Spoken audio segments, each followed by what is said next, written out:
What's up, everybody? My name is Jeff, and I'm the odd man out for the second video, which now has a shelf life because it'll be pointless in April. We're going to be talking about a Supreme Court case that the oral arguments were heard in February, and they're going to rule on it next month.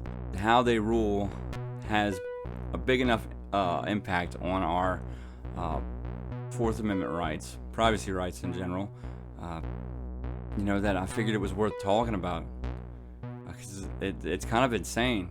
Case in question is Anthony Gregory Lange and a petitioner for the state of California versus the state of California. California is not representing itself because they're on the side of Lange, sort of, and the court appointed somebody to argue California's case. So before we get into it, we're going to do a little bit of backstory. That way we can all kind of understand what's going on here. Anthony Gregory Lange was driving home one night, had his windows down, music turned up, and he was using his horn in a manner that didn't pertain to public safety, I guess, is what I'm gathering. Police officer sees this, starts following him. As Lange turns into his driveway, the officer turns his lights on. Lange pulls into his garage, presses the button to shut the garage door.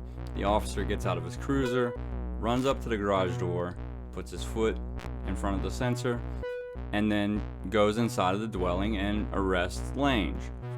Lange was arrested for driving under the influence of alcohol, and he was 3 times the legal limit. The big issue is that Lange says the evidence gathered against him was obtained illegally because the officer didn't have a warrant. I know a lot of people are going to say, but he was drinking. The officer didn't know he was drinking. So the officer entered his dwelling, just on the basis that he was playing loud music and using his horn in a manner that the state of California deems is illegal, whatever that means. So his reason for going into the house didn't require exigency. He was trying to pull him over for a misdemeanor, a very low-end misdemeanor, essentially jaywalking. If the court rules in favor of the state, there goes your Fourth Amendment rights altogether, just all of it, because the home is probably the most sacred of all of those that should be secure from unreasonable search and seizure. The fact that nobody else is talking about it is what really seems insane to me. Yeah, the ACLU put out a press release. That was it. And for me to figure out what it was, my brother had to give me the information based on an exercise that they did in school, because he's going to law school. He sent me this. He's like, here, you should talk about this. If you think that there was going to be any change from last summer after all the protests, riots, and seeing so many people out in support of reducing police power, you're poorly mistaken. This is going to give them like carte blanche. You're going to see them go into the hood and just do whatever they want. You might think that that's hyperbole, but no, it's true. I mean, just look back at the early 90s when Ruby Ridge happened. And then 6 months later, Waco, and people are like, "Oh, well, that'll never happen again." But it happens all the time. You just don't hear about them. It was a big deal then because you weren't having 80,000 no-knock warrants served a year. You were only having like 2,000. Man, that was a lot. There's a lot to unpack in those regards of what would happen if it ruled in favor of the state of California. I mean, you look at probable cause. All you gotta do is look at you. If you look kind of like this group, they will pull you over. They will search you. They will do whatever they want. I've been there. I've had it happen. It's not fun, and just to give them one more avenue into your home is, I try and keep as much of the government out of my home as possible in that regard. I can't stand the thought of something like this coming to fruition.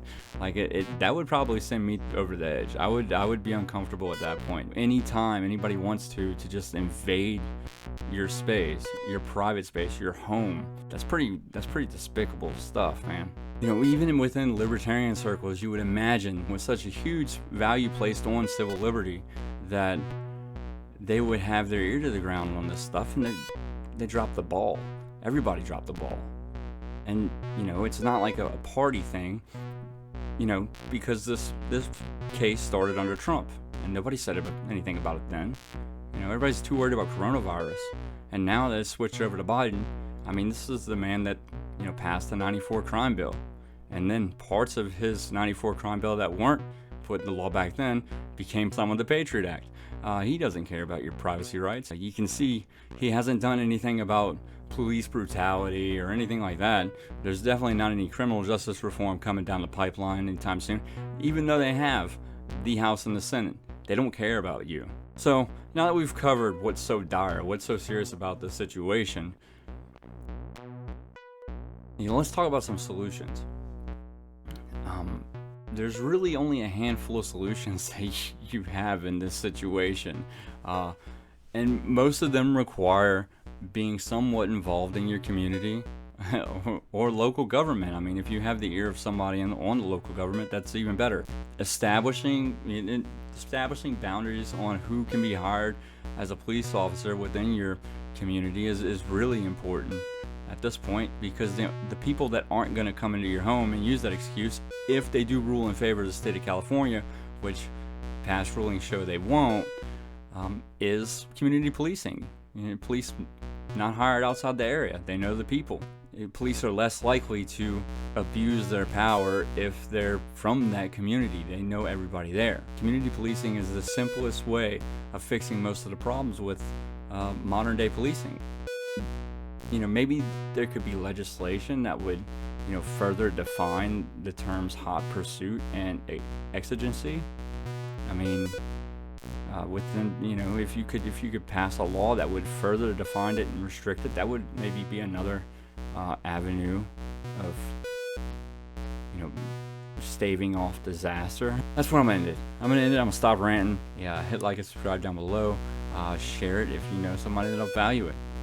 I'd appreciate that. I'll see you guys next time. Peace.